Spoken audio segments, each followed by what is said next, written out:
जय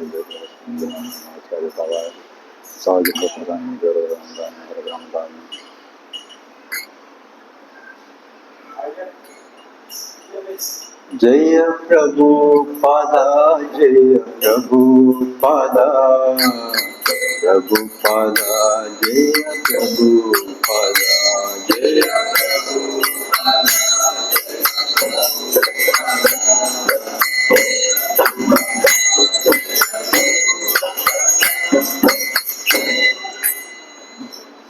जय राधा माधवा जय कुंज बिहारी जय जय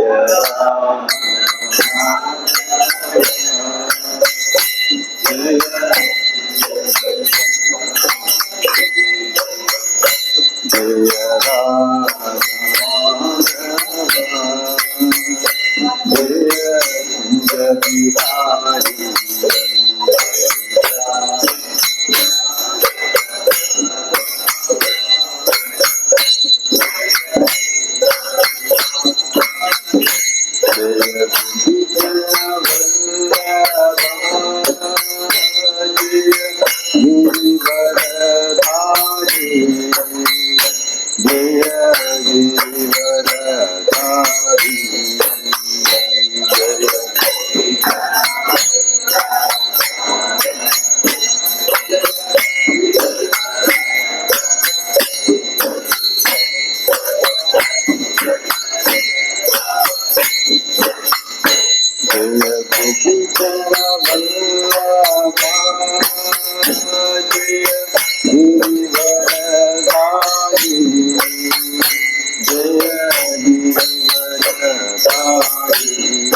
कुंज बिहारी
हरिनाम संकीर्तन यज्ञ की, हरे कृष्ण महामंदिरम की, श्री राधा माधव की, श्री प्रहलाद नरसिंह देव भगवान की, श्री निताय गौर सुंदर की, पतित पावन श्री प्रभुपाद की, गुरु परंपरा की, निताय गौर प्रमानंदे।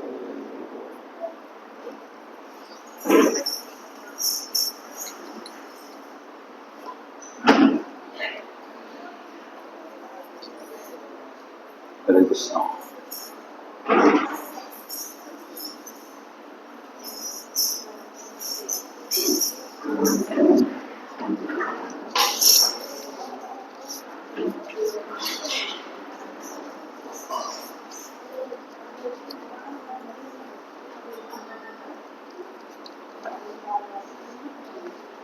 ओम अज्ञानातिमिरान्धस्य ज्ञानाञ्जनशलाकया चक्षुरुन्मीलितं येन तस्मै श्रीगुरवे नमः। श्रीचैतन्यमनोभीष्टं स्थापितं येन भूतले स्वयं रूप कदा मह्यं ददाति स्वपदान्तिकम्। वन्देऽहं श्रीगुरो श्रीयुतपदकमलं श्रीगुरून् वैष्णवांश श्रीरूपं साग्रजातं सहगण रघुनाथात् ध्वंसतीर्थं जीवं साद्वैतं सावधूतं परिजनसहितं कृष्णचैतन्यदेवं श्रीराधाकृष्णपादान् सहगण ललिता श्रीविशाखान्वितांश। हे कृष्णा करुणा सिंधु दीनबंधु जगत्पते गोपेश गोपिका कांद राधा कांद नमोस्तुते दत्तकांचन गौरांगी राधे वृंदावनेश्वरी वृषभानुसुते देवी प्रणमामि हरिप्रिये। वाञ्छाकल्पतरुभ्यश्च कृपा सिन्धुभ्यैव च पतितानां पावनेभ्यो वैष्णवेभ्यो नमो नमः। जय श्री कृष्ण चैतन्य प्रभु नित्यानंद श्री अद्वैत गदाधर श्रीवासादि गौर भक्त वृंदा। हरे कृष्णा कृष्ण कृष्णा हरे हरे, हरे राम राम राम हरे हरे। हरे कृष्णा। பக்தர்கள் எல்லோருக்கும் என்னுடைய தாழ்மையான வணக்கங்கள்.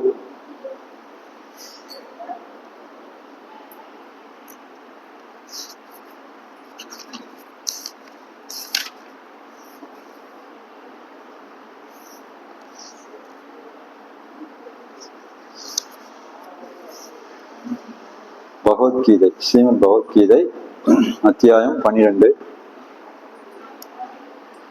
பக்தி தொண்டு.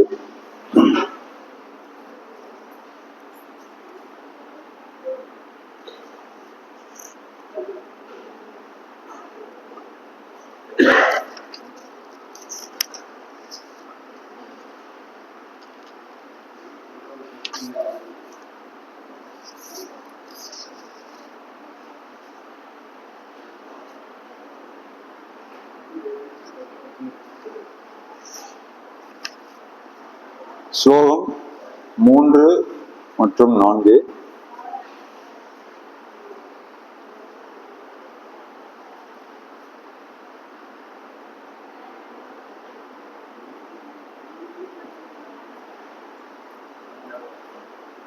ये वशरम अनिदेश्यम अव्यक्तम पर्युपासते सर्वत्रहम असिंदयम स कूटस्थम असलम ध्रुवम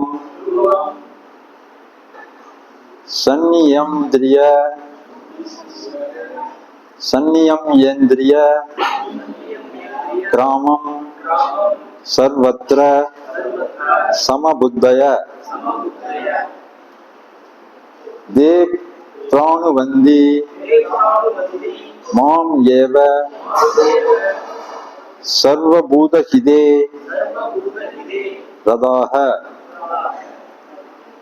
மொழிபெயர்ப்பு மற்றும் பொருளுரை வழங்கியவர் அபயச்சரணாரவிந்த பக்தி வேதாந்த சுவாமி ஸ்ரீல பிரபுபாதுக்கு. ஆனால் தோற்றம் அளிக்காததும் புலனுணர்விற்கு அப்பாற்பட்டு இருப்பதும் எங்கும் நிறைந்ததும் சிந்தனைக்கு எட்டாததும் மாற்றமில்லாததும் நிலையானதும் அசைவற்றதுமான பூரண உண்மையின் அருவத்தன்மையை முழுமையாக வழிபடுபவர்கள் பல்வேறு புலன்களை கட்டுப்படுத்தி எல்லாரிடமும் சம நோக்குடன் பழகி அனைவருக்கும் நன்மை தரும் செயல்களில் ஈடுபட்டு இறுதியில் என்னை அடைகின்றனர்.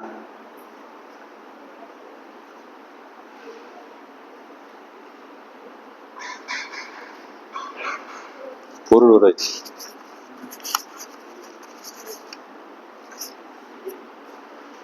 பரமபுருஷ பகவானை நேரடியாக வழிபடாமல் அதே இலக்கினை மறைமுகமான வழிமுறையின் மூலம் அடைய முயல்பவர்களும் இறுதியில் அந்த இலக்கான ஸ்ரீ கிருஷ்ணரை அடைகின்றனர்.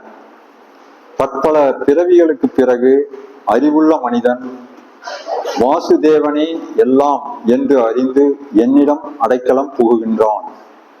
பற்பல பிறவிகளுக்கு பிறகு பூரண ஞானத்தை ஒருவன் அடையும் பொழுது அவன் பகவான் கிருஷ்ணரிடம் சரணடைகின்றான். இந்த ஸ்லோகத்தில் குறிப்பிடப்பட்டிருக்கும் முறையில் இறைவனை அணுகுபவன் புலன்களை கட்டுப்படுத்த வேண்டும், எல்லாருக்கும் தொண்டு செய்ய வேண்டும் மற்றும் எல்லா உயிர்களுக்கும் நன்மை தரும் செயல்களில் ஈடுபட வேண்டும். ஒருவன் பகவான் கிருஷ்ணரை அணுக வேண்டும் என்பதையும் அவ்வாறு இல்லாவிடில் பக்குவமான உணர்வு சாத்தியமல்ல என்பதையும் இதிலிருந்து ஊகிக்க முடியும். பெரும்பாலும் அவன் கிருஷ்ணரிடம் பூரணமாக சரணடைவதற்கு முன்பு ஏராளமான தவங்களை மேற்கொள்ள வேண்டும். தனிப்பட்ட உயிர்வாளியினுள் பரமாத்மாவை உணர்வதற்கு பார்த்தல், கேட்டல், சுவைத்தல், இயங்குதல் முதலிய புலன் சார்ந்த செயல்கள் அனைத்தையும் நிறுத்திவிட வேண்டும். அதன் பின்னர் பரமாத்மா எங்கும் நிறைந்திருப்பதை அவன் புரிந்து கொள்கிறான். இதனை உணர்ந்த அவன் எந்த உயிரிடமும் பொறாமை கொள்வதில்லை. அவன் மனிதனுக்கும் மிருகத்திற்கும் எந்த வேறுபாட்டையும் காண்பதில்லை. ஏனெனில் அவன் ஆத்மாவை மட்டுமே காண்கிறான், வெளித்தோற்றத்தை அல்ல. ஆனால் சாதாரண மனிதனை பொறுத்தவரையில் அருவ நிலையை உணரும் இந்த வழிமுறை மிகவும் கடினமானதாகும்.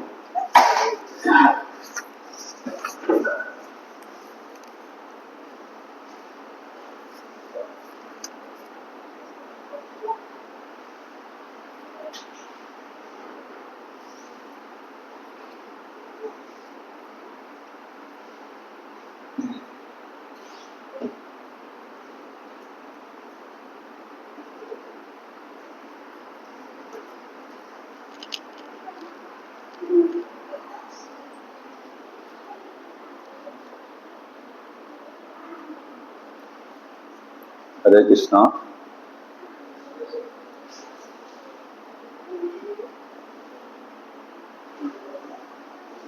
नमो विष्णु पावाय कृष्ण प्रेष्ठाय बोलवे श्रीमते भक्ति वेदांत स्वामी नामिने नमस्ते सारस्वती देवी गौरवाणी प्रचारिणे निर्विशेष शून्यवादी पाश्चात्य देशधारिणे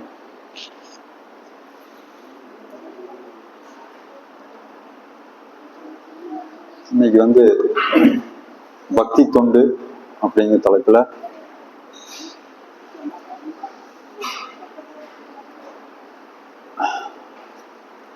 3 மற்றும் 4வது ஸ்லோகங்கள் வந்திருக்கு.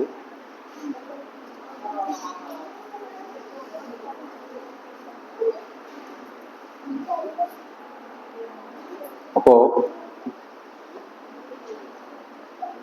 பக்தி தொண்டு வந்து நமக்கு எளிமையான முறை அப்படிங்கிறது பகவான் வந்து காமிச்சு கொடுத்திருக்காரு. எல்லா யோகத்தை பத்தி பகவான் வந்து சொல்லிட்டு வரும்போது பகவத்கீதையில ஞான யோகம், தியான யோகம், அஷ்டாங்க யோகம், இந்த ஒவ்வொரு யோகத்தை பத்தி அவர் சொல்லிட்டு வந்து கடைசியா வந்து பக்தி யோகத்தை பத்தி சொல்றாங்க. அப்போ இந்த பக்தி யோகம் வந்து எளிமையா ஃபாலோ பண்ணக்கூடியதா இருக்கு. நம்ம வந்து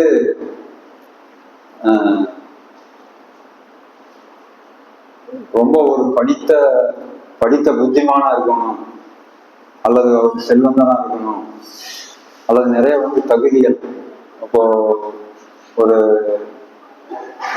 பட்டப்படிப்பு இந்த மாதிரி தகுதி உள்ளவங்க தான் வந்து பண்ணணும் அப்படிங்கிற எந்த நிபந்தனையும் இல்லை.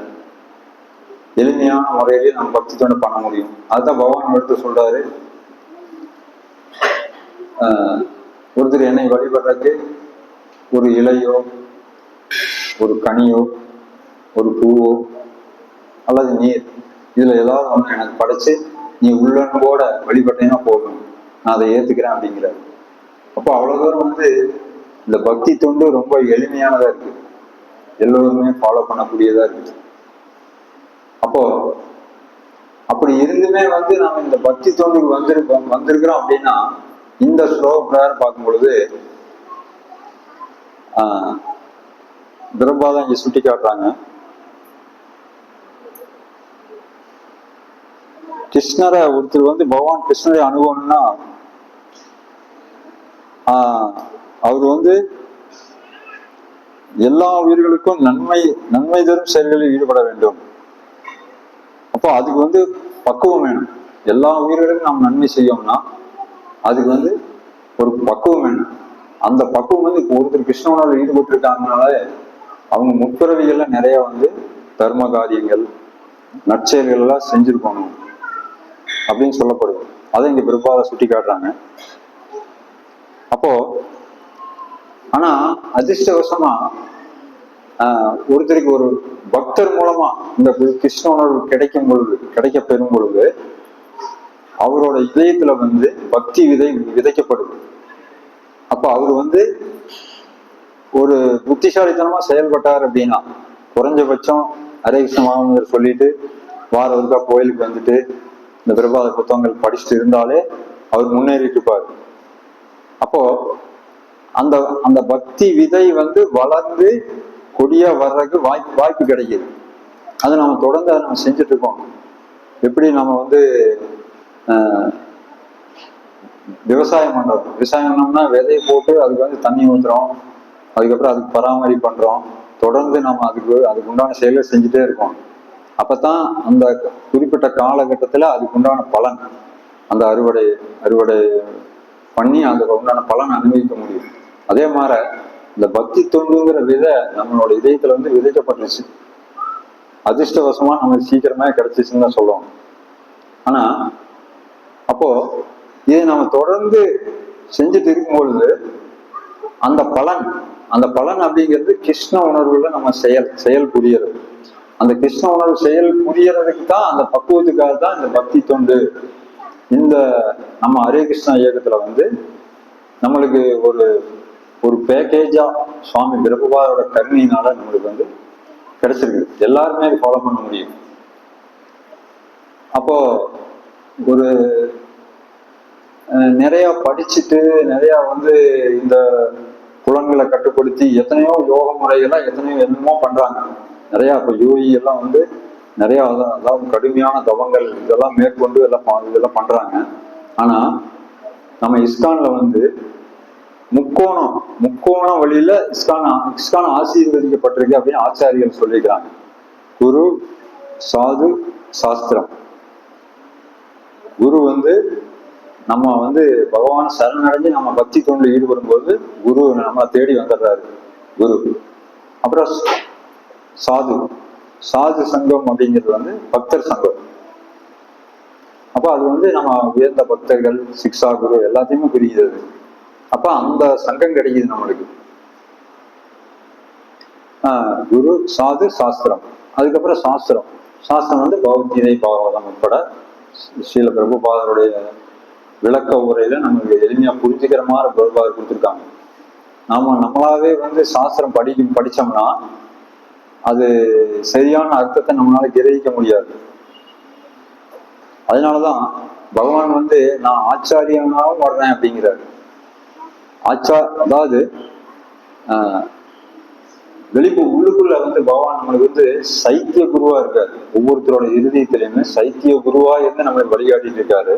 ஆனா வெளிப்புறத்துல பகவான் வந்து குரு ரூபத்துல வர்றாரு. வெளிப்புற விரிவங்கம் அப்படின்னு வந்து பார்த்தா குரு ரூபத்துல நம்மளுக்கு அந்த கருணை கிடைக்குது. அப்போ குரு பிரசாதே கிருஷ்ண பிரசாதேன்னு சொல்றாங்க இல்லையா? கிருஷ்ணாமிலே குருமிலேங்கிறது அடிக்கடி சொல்லுவாங்க. அப்போ குருவோட கருணையினால அந்த கிருஷ்ணனோட கருணை நம்மளுக்கு வந்து கிடைக்குது. அப்போ குருவுக்கு குருவுக்கு பணிஞ்சு சேவை செய்யறாங்களோ அப்போ குருவோட கருணையினால கிருஷ்ணர் வந்து அவர் நம்மளுக்கு காமிச்சு கொடுக்குறாரு. அப்போ பகவானோட கருணை அப்படி கிடைக்குது நம்மளுக்கு. அப்போ இந்த பக்தி தொண்டு அப்படிங்கிற விஷயம் நம்மளுக்கு எளிமையான முறையில இஸ்கான் மூலமா நம்மளுக்கு வந்து கொடுக்கப்படுது. அப்போ குரு, சாது, சாஸ்திரம் வந்து நம்ம வந்து பிரபாத புத்தகங்கள் படிக்கிறதே போதுமானதா இருக்கும். ஆனா நம்ம வந்து இதுக்கு நம்ம பார்த்தீங்கன்னா பகவத்கீதை நம்ம வந்து திரும்ப வந்து படிக்கணும். நம்ம பக்குவத்துக்கு ஏற்ற மாதிரி அதுல வந்து நம்மளுக்கு அர்த்தங்கள் வந்து கொடுத்துக்கிட்டே இருக்குது பகவத்கீதை நம்மளுக்கு நம்ம வாழ்க்கையில் ஒவ்வொரு கட்டத்திலையும். அதே மாதிரி பாகவதம் வந்து நம்ம படிக்கணும். பகவானோட இலக்கிய அவதாரம்னு சொல்லப்பட்டிருக்கு. அப்போ அதை நம்ம வந்து படிச்சுட்டே இருக்கணும். பகவத்கீதையும் படிக்கணும், பாகவதம் படிச்சுட்டே இருக்கணும். அப்ப நம்ம வந்து நம்மளாவே படிக்கிறோம். பிரபுபாதருடைய கருணையினால அவங்களோட விளக்க உரையினால நம்மளுக்கு எளிமையா புரியுற மாதிரி பிரபுபாதர் கொடுத்துட்டாங்க. சுவாமி பக்தி வினோத் சாமி மகாராஜ் ஒரு இதுல சொன்னார், ஒரு ஸ்பீச்ல, இப்போ நீங்க எல்லாம் வந்து படிப்பீங்க, இந்த சாஸ்திரம் எல்லாம் படிக்கிறோம்னாமா, படிச்சாலுமே நம்ம வந்து அது சரியான அர்த்தத்தை நம்ம உள்வாங்கிக்க முடியாது, தப்பாலாம் நம்ம அர்த்தம் பண்ணிக்குவோம். அதனாலதான் வந்து கோஸ்வாமிகள், முந்தைய ஆச்சாரியர்கள் கோஸ்வாமிகள் வந்து நம்மளுக்கு வந்து அந்த கிரந்தங்களை வந்து நம்மளுக்கு எளிமையா புரிஞ்சுக்கிற மாதிரி எடுத்து கொடுத்துருக்காங்க. அப்போ பக்தி தொண்டு அப்படிங்கிறது நம்ம வந்து அந்த குருசீர பரம்பரை வழியா நம்மளுக்கு வந்து ஜூஸா கிடைக்குது எளிமையா. ஏன்னா அவங்க வந்து கருணையோட பகவானோட கருணையை வாங்கி அவங்க அப்ளை பண்ணி பார்த்து இந்த கலியுக மக்களுக்கு ஏற்ற மாதிரி நம்ம கலியுகத்தோட தாக்கத்தில் இருக்கிறோம். அப்போ அவங்க கருணையோட கொடுத்துருக்காங்க. அப்படி அவங்க கொடுத்ததோட பலனை வந்து நம்ம வந்து அனுபவிக்கிறோம். ஒரு ஸ்பீச்ல ஒரு மூத்த பக்தர் வச்சு சொன்னாரு, சாமி பெருக்குவார் வந்து நம்மளுக்கு கொடுத்துருக்கிறது, இப்போ ஒருத்தர் வந்து ஹாஸ்பிட்டலுக்கு போறாரு, வைத்தியம் பார்க்குறாரு. அவருக்கு இந்த நோயின்னு சொல்லி டாக்டர் வந்து டேப்லெட் கொடுத்துட்றாரு, மாத்திரையை கொடுத்துட்றாரு. அப்போ அவர் அந்த மாத்திரையை வந்து முழுங்கிட்டாருனால போதும், மாத்திரையை முழுங்கிட்டாருனால அது வந்து போய் வேலை செய்யும், அந்த மாத்திரை வேலை செய்ய அவரோட நோய்க்கு குணமாகும். அதே மாதிரி சாமி பிரபுபாதர் வந்து ஒரு பேக்கேஜ் மாதிரி கொடுக்குறாரு நம்மளுக்கு, அது எளிமையா நம்ம எடுத்துக்கிற மாதிரி கொடுக்குறாரு. அப்ப அந்த டேப்லெட் முழுங்குற மாதிரி நம்ம அந்த பக்தி தொண்டுங்கிற விஷயத்தை நம்ம எடுத்துட்டோம்னாலே போதும். ஜஸ்ட் சேண்ட் பண்றது, கீர்த்தனத்துல கலந்துக்கிறது, பிரசாதம் சாப்பிட்றது, அவ்வளவுதான், சிம்பிள். அப்போ சர்வீஸுங்கிறது வந்து நம்ம சுலபமா நம்ம இது செஞ்சுட்டு இருந்தோம்னாலே சர்வீஸ் வந்து வாய்ப்பு வந்துட்டு இருக்கும். அப்ப இதை நம்ம செஞ்சுட்டாலே போதும். ஒரு மாத்திரை போட்டா எப்படி வந்து அந்த நோயாளி குணமடைகிறாங்க, அது மாதிரி நம்ம எளிமையான முறையில் இந்த பக்தி தொண்டை எடுத்துக்கலாம் அப்படிங்கிற ஒரு ஸ்பீச்சில் ஒரு மூத்த பக்தர் சொன்னாங்க. அப்ப நம்ம மாத்திரை வந்து வாய்க்குள்ள போட்டு தண்ணி குடிக்கிறதா நம்ம வேலை, அது ஆட்டோமேட்டிக் வேலை செய்யும். அதே மாதிரி நம்ம ஜபம் பண்றோம்,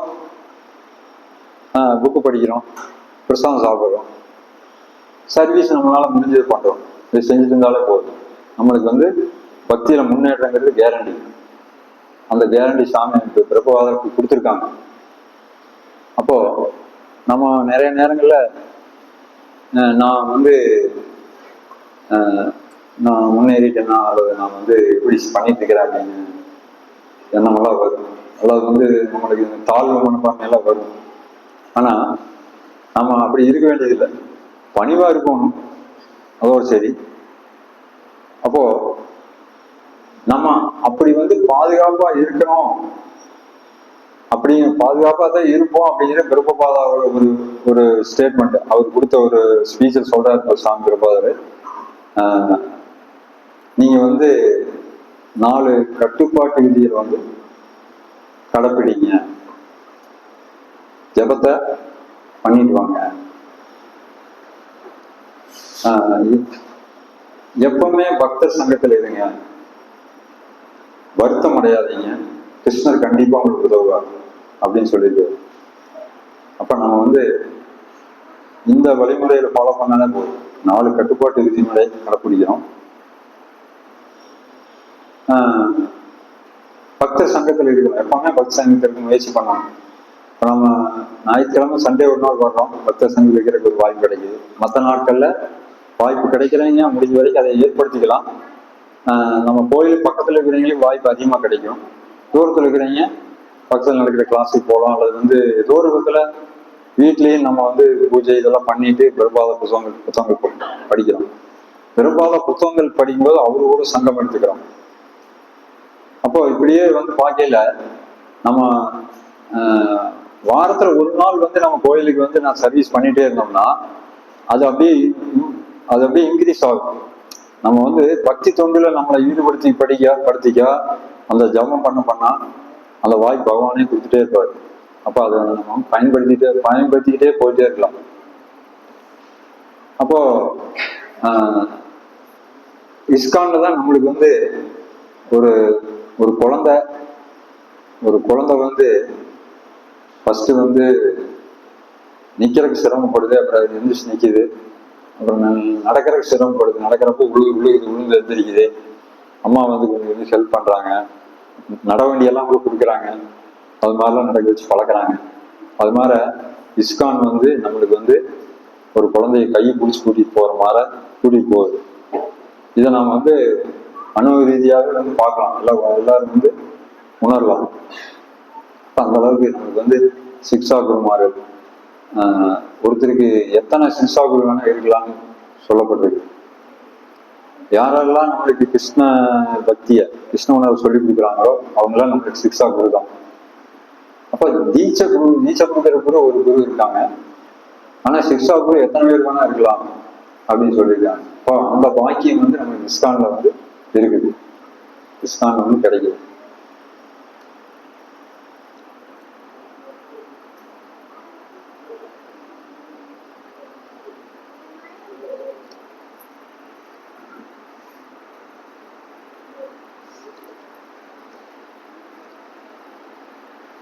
அப்போ நம்ம வந்து பக்தி தோன்றுல முன்னேற அந்த பக்தி ஜபம் பண்ண நம்ம வந்து பக்குவம் அடைஞ்சிட்டு வரலாம் அப்படின்னா தான் சொல்லுவாங்க, ஒரு வைஷ்ணவர் அவர் உயர்ந்திருக்காரு அப்படிங்கிற ஒரு குவாலிஃபிகேஷன் என்னன்னா அவர் எந்த அளவுக்கு பணிவா இருக்காரு அப்படிங்கிற பொறுத்து தான் அவரோட உயர்வு வந்து மதிப்பிடப்படுது அப்படின்னு சொல்லியிருக்காங்க. அப்போ அந்த பணிவு அப்படிங்கிறது வந்து நம்ம வந்து குருவின் கட்டளைக்கு கீழ்ப்படிஞ்சு நம்ம பகவானுக்கு சேவை செஞ்சுட்டு இருக்கும் பொழுது அந்த பணிவு வந்து வரும். அப்ப பக்தி தொண்டில் ஈடுபட்டுட்டு இருக்கும் பொழுது, பக்தி தொண்டில் ஈடுபடும் பொழுது அந்த சமநோக்கு, எல்லா ஜீவன்களையும் வந்து சமமா பார்க்கக்கூடிய அந்த அந்த பக்குவ நிலையை நோக்கி நம்ம வந்து முன்னேறோம். அப்போ சிஷ்டாஸ்திரத்துல வர்ற அந்த பணிவு அப்படிங்கிறது மிகப்பெரிய விஷயம். அது வந்து நம்ம அப்படி இருக்கிறோமா, அப்படி அப்படி ஆகணும். அது பகவானோட கருணையினாலதான் வந்து நடக்கும்.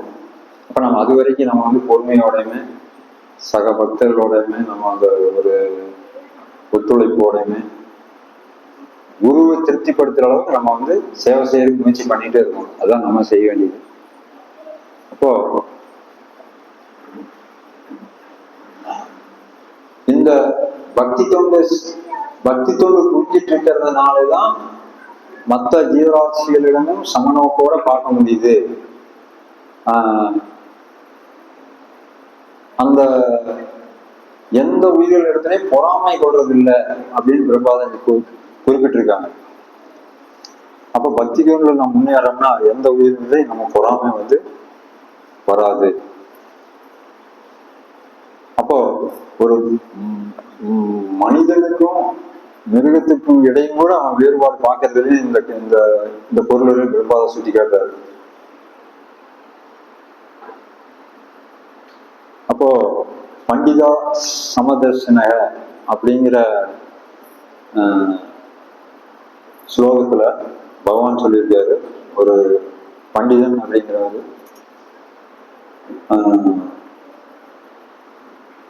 ஒரு ஒரு நாயோ அல்லது ஒரு யானையோ அல்லது ஒரு பசு அல்லது ஒரு நாயை இன்னும் சண்டாளத்துக்கு பிறந்திருக்கிறவர், இப்படி எல்லாத்தையுமே வந்து சமநோக்கோட பார்க்கறாங்க ஒரு பண்டிதன் அப்படிங்கிறவங்க அப்படின்னு சொல்றாரு பகவான். இப்ப அந்த சமநோக்கு வந்து நம்மளுக்கு கிடைக்குது அப்படிங்கிறத நீ பிறப்பாதான் வந்து சுட்டி காட்டுறாங்க. பக்தி தொண்டு அவ்வளவு உன்னதமான பக்தி தொண்டு வந்து நம்ம புரிஞ்சுக்கிறதுக்கு நம்ம வாய்ப்பு வந்து இஸ்கான்ல நிறைய கிடைச்சிக்கிட்டே இருக்கு.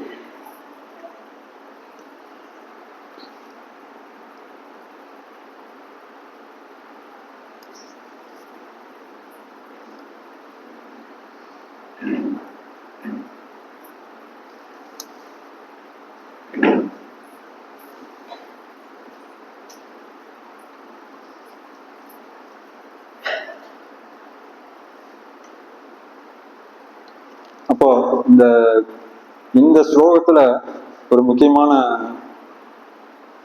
கோட் பிறப்பாத கொடுத்திருக்காங்க. அப்போ பகவான் வந்து நம்ம வந்து அவரை விக்கிரக ரூபத்திலையும் வந்து பார்த்து வந்து வழிபடுறோம். அப்போ அந்த பக்தி தொண்டுல நம்ம இந்த கிருஷ்ண உணர்வுல அப்படி நம்ம முன்னேறது வாய்ப்பு இருக்குது. ஆனா இதே வந்து அருவவாதம் அப்படின்னு பார்த்தா கடவுளுக்கு உருவம் இல்லைன்னு சொல்றாங்கல்ல, அப்படிப்பட்ட அருவவாதி வந்து பக்தி தொண்டுல முன்னேறி பகவான் அடையிறது மிக கடினமான நிலை அப்படிங்கிறத சொல்றாங்க பிரபாதம். ஏன்னா இது வந்து இந்த பக்தி தொண்டுல வந்து பகவானை நம்ம வந்து அவரை அச்சா விக்கிரகமா வந்து நம்மளுக்கு அருள்பாலிக்கிறாரு. அப்ப நம்ம எளிமையா நம்ம வந்து பக்தி தொண்டை பண்ணி நம்ம முன்னேற முடியுது. இதே அருவவாதத்துல அது ரொம்ப கடினமானதான் சொல்லப்பட்டிருக்கு. அதனாலதான் நம்ம இஸ்கான்ல வந்து இது நம்ம வந்து சங்கீத யஜ்ஞமெல்லாம் பண்றோம், சாஸ்திரங்களை வாசிக்கிறோம். அதுலயே நம்ம ஓரளவு பகவான் புரிஞ்சுக்கிறதுக்கு வாய்ப்பு ஏற்படுது, உணர்றதுக்கு வாய்ப்பு கிடைக்குது. ஆனா இந்த அருவவாதியில் இருக்கிற மாதிரி கஷ்டம் நம்மளுக்கு இல்லை இதுல.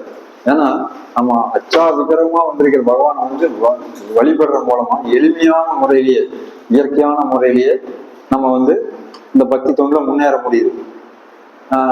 நீங்க பாத்தீங்கன்னா மற்ற நிறைய யோக முறைகளெல்லாம் வந்து புலன்களை கட்டுப்படுத்துறதுக்கு நிறைய பயிற்சியெல்லாம் வச்சிருப்பாங்க. இப்போ சாமிக்கெல்லாம் மாலை போட்டெல்லாம் போறது பார்த்தீங்கன்னா மாலையெல்லாம் போட்டு போவாங்க. அப்போ அதுல பார்த்தீங்கன்னா புலன்களை வந்து கட்டுப்படுத்துறதுக்கு உண்டான விஷயங்கள் அது கொடுக்கப்பட்டிருக்கு. அதை நம்ம பண்ணும்பொழுது அந்த மாலை ஊட்டி விரதம் இருந்து போறப்போ புலன் கட்டுப்பாடுங்கிற விஷயம் வந்து அந்த இடத்துல சாத்தியமாகுது. அப்போ அந்த புலன் கட்டுப்பாடுங்கிறத நம்ம வந்து நிறைய பக்தர்கள் நீங்க வேற வழிமுறைகள்லாம் பார்க்கும்பொழுது ரொம்ப ரொம்ப வந்து வருத்தி செய்வாங்க. ரொம்ப பல மைல் வந்து நடந்து போறது, அப்புறம் அழகு குத்துறது, என்னமோ எல்லாம் பண்ணுவாங்க. இந்த தேவர் வழிபாடுகளை பார்த்தா அவ்வளவு கஷ்டப்படுவாங்க. ஆனா நம்ம பக்தி தூண்ல வந்து புலன்களை கட்டுப்படுத்துங்கிறது வந்து எளிமையான முறையில, இயற்கையான முறையில பகவான் சொன்னபடி ஃபாலோ பண்ணப்படுது இஸ்கான்ல. எப்படின்னா, நம்ம புலன்களை வந்து கட்டுப்படுத்துறது வந்து செயற்கையா கட்டுப்படுத்த வேண்டியதில்லை. ஆனா புலன்கள் வந்து மிகவும் சக்தி வாய்ந்தது. மனம் உட்பட 6 புலன்களோட என்னுடைய ஜீவாத்மாக்கள் போராடிட்டு இருக்கிறாங்க அப்படின்னு சொல்றாரு பகவான் சொல்றாரு. அப்ப நம்ம போராட்டம் பண்ணிட்டு இருக்கிறோம். அப்போ ஒரு இடத்துல அர்ஜுன் கேட்கிறாரு, பகவானே இந்த புலன மனசை அடக்கிறது எனக்கு சாத்தியமா தெரியல அப்படின்றாரு. அப்போ பகவான் சொல்றாரு, நீ சொல்றது வாஸ்தவம்தான், மனசு அடக்கிறது ரொம்ப சிரமமான காரியம்தான், ஆனா அடக்க முடியும். அப்படின்னா பயிற்சியினாலையும் வைராக்கியத்தினாலையும் முடியும் அப்படிங்கிறது. அப்போ பயிற்சி வந்து நமக்கு கொடுக்கப்பட்டிருக்கு. வைராக்கியத்தை வந்து நம்ம வந்து கத்துக்கிறோம். நம்ம கோயிலுக்கு வந்து சேவை பண்றதுனால, இந்த பக்தர்களோட பழகிறதுனால, பிரபாத புத்தகங்கள் படிக்கிறதுனால இந்த வைராக்கியத்தை வந்து கத்துக்கிறோம். ஆனா நீங்க பாத்தீங்கன்னா துரதிருஷ்டவசமா என்ன ஆகுதுன்னா, நம்ம பயிற்சியில கொஞ்சம் இதாகி போயில பின்னடைவு ஏற்படும் பொழுது அந்த வைராக்கியம் வந்து குறைஞ்சிருது. பிரபு சில நேரங்கள் சுட்டி காட்டுவாங்க மயான வைராக்கியம் அப்படின்னு. மயான வைராக்கியம்னா, நமக்கு ஒரு பக்கம் ஒருத்தர் மரணம் அடைஞ்சிட்டாரு, நம்ம அதுக்காக பெரிய காரியத்துக்கு போறோம் அப்படின்னா அங்க போயிட்டு மயானத்துக்கெல்லாம் போயிட்டு வருவோம்.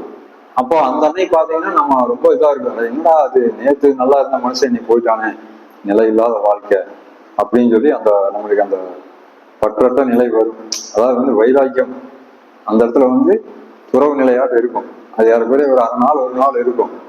அடுத்த நாள் பார்த்தா அதை வந்து மறந்துடுவோம், நாம அதை விட்டுருவோம். இதுதான் மயான வைராக்கியங்கிறது. இந்த மாதிரி நம்ம வந்து அப்பப்போ அது வந்துட்டு போகுது, நிலைய இருக்க மாட்டேங்குது. அப்ப இந்த வைராக்கியம் அப்படிங்கிறது வந்து நிலையா இருக்கணும் அப்படின்னா நம்ம வந்து இந்த பக்தி தொண்டை வந்து தீவிரமா அந்த பயிற்சி எடுத்துக்கணும். நம்ம தொடர்ந்து இந்த பகவத்கீதை பாவம் வகுப்புல கேட்கணும். பக்தர் சங்கத்துல இருந்து நம்ம அதை கேட்கும் பொழுதுதான் நம்ம வந்து சரியான விதத்துல புரிஞ்சுக்க முடியும். இப்போ எப்படி ஒரு குழந்தை வந்து படிக்குது, அது வந்து படிச்சு பாஸ் ஆகணும், பட்டம் வாங்கணும் அப்படின்னா ஸ்கூலுக்கு போகணுங்கிறது இல்லையே, வீட்லயும் கூட அது வந்து பாடம் நடத்தி டீச்சர் வர சொல்லி பாடம் எடுக்கலாம், வீட்லயே சொல்லி பண்ணலாம். ஆனா எல்லாம் ஸ்கூலுக்கு அனுப்புறாங்கல்ல, ஸ்கூலுக்கு போகுது ஒரு குழந்தை. அப்ப பள்ளிக்கூடத்துக்கு போனா தான் அந்த குழந்தைக்கு வந்து படிச்சு புரிஞ்சுக்குண்டான வாய்ப்பு கிடைக்குது. அதே மாதிரி நம்ம கிருஷ்ண பக்தி இயக்கம் இஸ்கான் வந்து ஒரு கல்வி சாலை பிரபாதா சொல்லியிருக்காங்க, ஒரு ஆன்மீக கல்விக்கூடம். இந்த ஆன்மீக கல்விக்கூடத்துல வந்து நம்ம வந்து ஆன்மீக விஷயங்களை, கிருஷ்ண உணவுங்கிற இந்த அற்புத பொக்கிஷத்தை இங்க வந்து கத்துக்கிறோம். அப்ப நம்ம ஒவ்வொருத்தருமே நம்ம வந்து ஸ்டூடெண்ட்ஸ். அப்போ பிரபாதா வந்து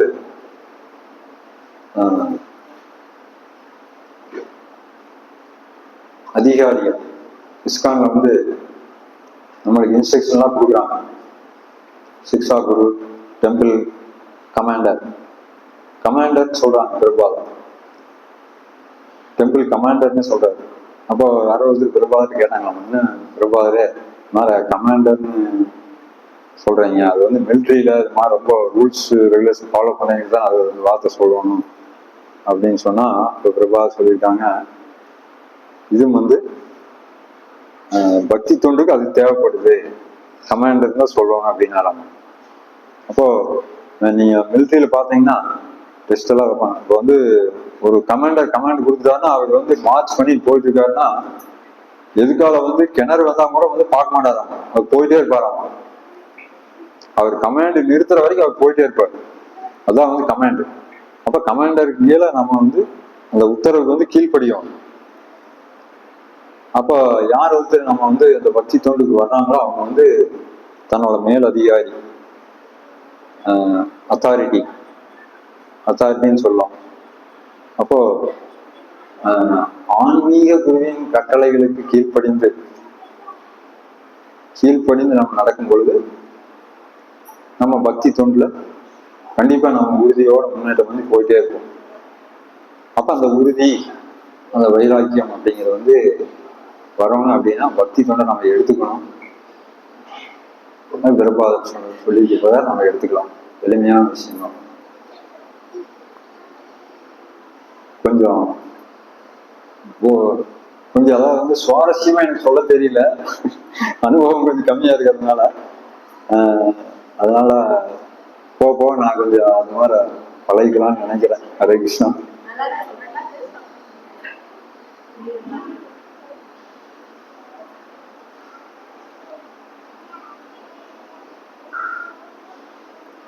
இப்போ இன்னைக்கு இந்த டாபிக்கே வந்து அடியன் வந்து பிறகு வந்து குருகிருஷ்ணா கேட்ட பிறகு குறிப்பிட்ட டாபிக்ல எடுக்கணுங்களா, குறிப்பிட்ட ஸ்லோ எடுக்கிறதுங்களான்னு கேட்டதுக்கு எல்லாம் உங்களுக்கு எது பிடிச்சிருக்குதோ அதை எடுங்க அப்படின்னாரு. அப்ப எனக்கு அது டக்குன்னு பார்த்தோன்னே பக்தி தொண்டுதான் ஞாபகத்துக்கு இருந்தது. அதனால பக்தி தொண்டு அதிகாரத்துல வந்துட்டேன்.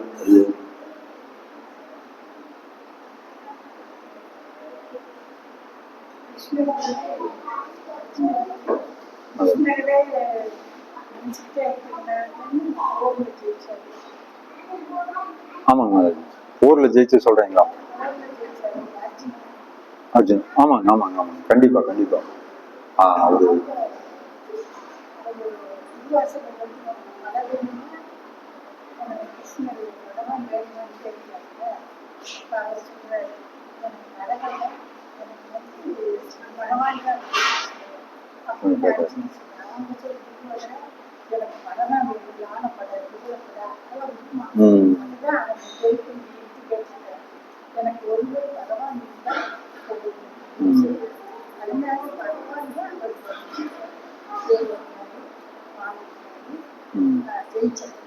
ஆமா கண்டிப்பா. அதாவது மாதாஜி சொல்றாங்க, பகவான் வந்து குருஷேத்திர யுத்தத்துக்கு முன்னால அர்ஜுனனுக்குமே துரியோதனுக்குமே ஒரு இது வாய்ப்பு கொடுக்குறாரு. ஒண்ணு என்னுடைய படைகளை எல்லாம் நான் உங்களுக்கு கொடுக்குறேன், அப்படி இல்லைன்னா நான் வந்துடுவேன், நான் மட்டும் தனியா வந்துடுவேன், இதுல எது வேணா நீங்க சூஸ் பண்ணிக்கலாம் அப்படின்னே ஃபர்ஸ்ட் வாய்ப்பு வந்து அர்ஜுனனுக்கு கொடுக்குறாரு. கொடுத்துட்டு என்னுடைய படைகளை கொடுத்துக்குமா அல்லது நான் வந்து கூட இருந்துக்கிறேன் அப்படிங்கிற மாதிரி சொல்றாரு. அப்ப அர்ஜுனன் வந்து சரின்ட்டு இல்ல நீங்க இருந்தாலே போதும் எனக்கு அப்படின்றாரு அப்படின்னு சொல்லிடுறாரு. அப்போ துரியோதனன் வந்து இது நான் திங்க் பண்ணாராமா, முட்டாள்தனமா படையெல்லாம் போட்டு இவரை மட்டும் கேட்டாப்ல அப்படின்னு. அப்ப எனக்கு படையை மட்டும் கொடுத்துருங்க அப்படின்னு சொல்லிடுறாரு துரியோதனன். ஆனா அது போர்ல வந்து நடந்ததே வேற. அப்போ மாதிரி சொல்றாங்க. அதாவதுதான் அப்போ வந்து நம்ம வந்து வாழ்க்கையில எந்த நிலையிலுமே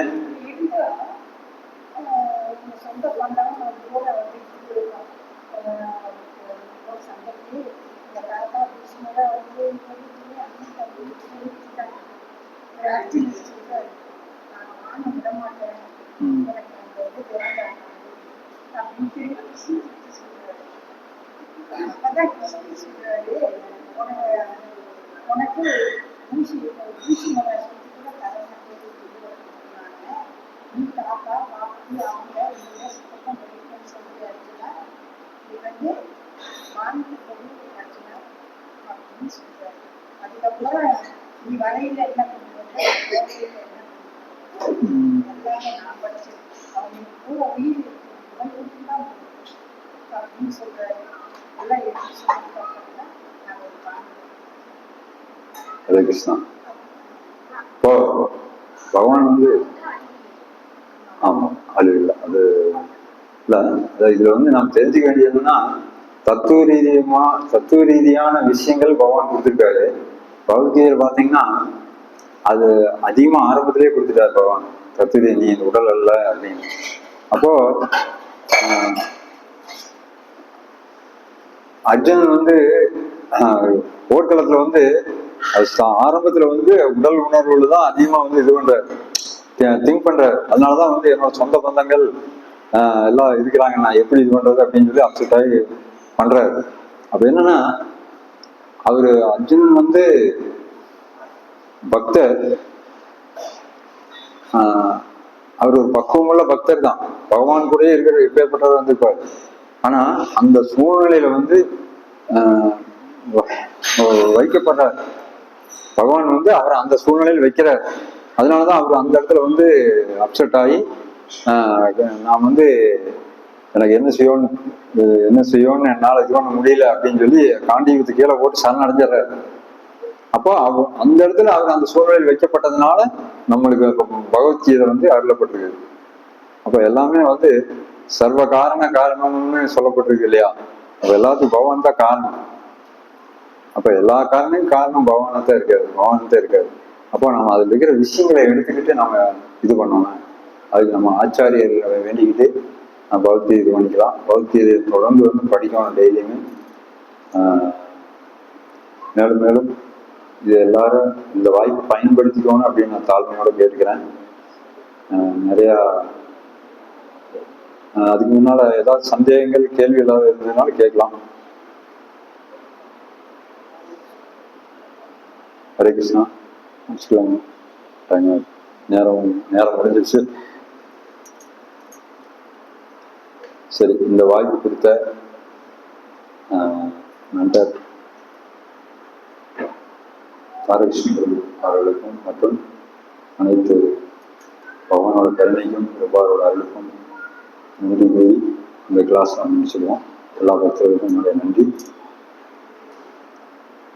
ஹரே கிருஷ்ணா. ஓம் தத் சத்.